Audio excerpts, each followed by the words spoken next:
Nuwun para pamirsa pandhemen waosan cariyos basa Jawi ingkang wonten tlatah pundi kemawon. Sugeng pepanggihan malih kalian kula Hadi Pamungkas ing waosan cariyos basa Jawi. Purwakane ngatur pambuka kula, mugi panjenengan tansah pinayungan karahayon saking Gusti Kang Murbeng dumadi. Ing kalodhangan menika kula badhe ngaturaken crita cekak anggitanipun BP Sudarsono SG kanthi ira-iraan kesrimpet Cinde Perangan 6. Kados pundi lampahipun cariyos, sugeng midhangetaken. Raden Pabelan luluh atine, dheweke percaya yen Ki Suratanu bakal mbelani. Ki Suratanu kanca raget ramane nalika isih padha ngaji ing pondoke Ki Ageng Enis ing Laweyan. Mula enggal ngudari pangrakule marang Sekar Kedaton, mlaku nyedak lan ndodok atur sembah marang Ki Suratanu minangka sesepuh kinurmatan. Nalika mungkur nyembah iku Ki Wiratanu disasmitani dene Ki Suratanu agahan paring aba supaya enggal ngrubut ngrocok gegaman mring Raden Pabelan. Gemruduk sanalika para Wiratamtama nyublesake tumbak pedhang marang Sang Bagus tanpa mindhan gaweni. Raden Pabelan sanalika lampus kanthi tatu arang kranjang. Jerit kaget para emban lan abdi juru taman, ndredeg ngewel nyekseni hukum kisos, hukum pati titah saka Sultan Pajang. Kagiatan bisa ngucap pirsa kegantilaning ati pralaya, mati kesiya-siya. Diah ayu murtaningrum tiba kantaka, dadi royongan ginawa mlebu menyang puri Keputren. Ibut para emban sebagian ngurusi lan meteki badane Sang Ayu, mlonyoki lenga kekocoh supaya enggal eling. Sebagian emban ngupakara kancane sing uga semaput dadakan. Geger poyang-paying ing puri Keputren Pajang. Ing plataran puri para Wiratama nyepakake tandu kanggo nggawa Sang Ayu kasuwanake menyang Kedaton kaya perintah pamundhute Sultan. Dene anggalayane Raden Pabelan katumpangake ing sandhuring gedebok pisang, dijejer telu ditaleni, diseret jaran tumuju kali Laweyan, didegurake dibuang kentir banyu kali.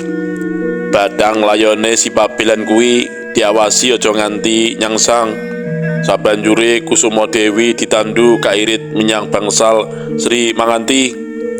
Perintahe Ki Wiratanu marang para Wiratamtane. Ki Suratanu nyedhaki Ki Wiratanu. Di Wiratanu, ayan gati jeung Sultan wis kita rampungake. Si Adi ngiring Sekar Kedaton, dene aku arep ngabari Kakang Tumenggung Mayang.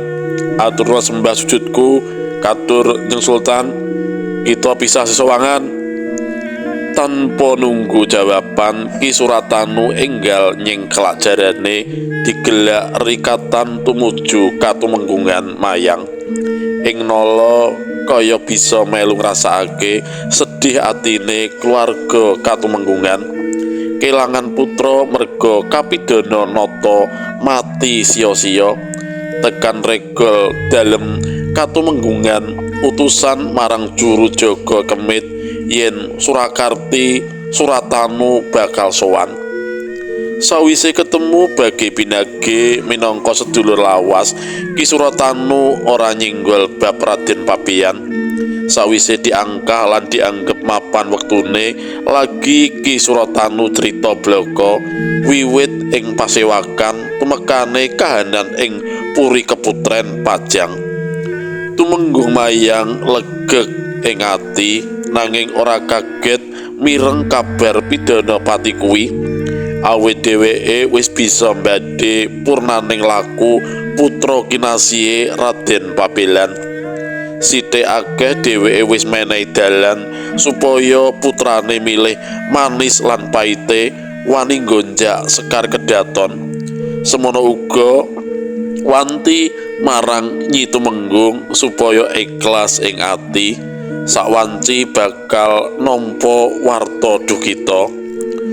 Mung ing jero nala ngronjal ora nrimakake lan nelongso dene Layon putrane dibuang kaya uwuh tanpa aji ing rasa ngundamana dene Sultan dhewe ora nglenggana diri yen duk ing nguni uga gawe kucem Demak Bintara.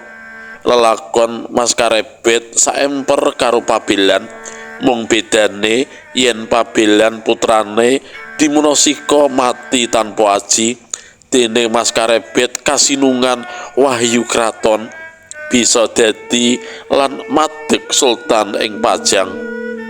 Panalongsone ati dadi kejem nyumpah. Dak siya sira Hadiwijaya titenono ing mangke sira bakal kalah ing yuda lampus lara rekoso. Swara tekek ing blandar muni kaping 7 kaya nyekseni lan ngamini sumpahe Tumenggung Mayang. Nggih sampun Adi Suratanu nedha nrimo pawarta andika niki, mung kula nyuwun tulung jer sedaya laku niki takdiring Gusti Maha Agung. Yen ta mangke kepanggih ing pundi nyangkut nyangsangipun Layon lari kula pun Pabelan kapethaka jisime ing riku ugi kanthi denger jirat ing kuburipun nami Kiai Badang. Mugia anak putu benjang rejaning jaman saged kaziarahi kanggiya kaca benggala tumindak nyasar lan leres angkluh pangandikane Tumenggung Mayang kaya bisa maca lakune jaman mengarep. Inggih Kakang, mangke kula biwarakaken mring kawula ing Pajang, jawab semaure Ki Suratanu sabanjure pamitan bali arep sowan ing pura Kasultanan. Kiai Tumenggung sing sengaja nguping senajan iku tindak kurang prayoga alon-alon nyedhaki ingkang raka sing lagi sungkawa nyedak lan pitakon, kados pundi sapunika langkah kita Ki? Sajaipun kita piyambak inggih badhe kadukanan Sultan, kaanggep tiyang sepuh boten urus, kita ugi badhe nampi pidana, saged ugi kapidana pejah kados putra kita pun Pabelan. Sumangga Ki kersa paring kalidamar. Nyi Tumenggung nangis guguk ing pangkone ingkang kakung, nelongso kelangan anak siji sing didama-dama senajan merucut saka embanan. Jejere biyung sing ngandhut lan nglairake panjerit ora narima mulek ing dada. Sawetara bisa lejar sarana ilining luh sing deres, Ki Tumenggung Mayang ora tega nyawang panalongsa batin sisiane. Kumembeng kaca-kaca paningale nahan ngrenjel lan tangis atine dhewe. Nyai, kabeh iki wis kinodrat, wis dinakdir dene Hyang Maha Wikan, nanging menungsa kudu ngupaya ngira dadi kodrat. Mula Nyi, wengi iki uga sira dak tundung sowane mring Mataram marang keponakan Jebeng Sutawijaya ya Panembahan Senopati aturna nawalaku iki lan matura kahanan ing katumenggungan kene uga ing pura kraton Pajang nyuwuna pangayoman ing Mataram kono. Yen to sesuk-esuk aku nampa pidana saka sultan, siramu ora katut keseret-seret perkarane, enggala tata-tata lan samekta diri. Donga pujiku muga tansah manggiya rahayu. Amin. Pangandikane tumenggung mayang angkluh karo menehake gulungan layang sing wis kalebokake bumbung cilik, tidem lan samun swasana ing dalem katumenggungan. Senajan lagi wanci surup, srengenge angslup ing bangkulon, meta werna langit abang jingga wanci candikala, wancine alam padang malih dadi peteng ana candhake.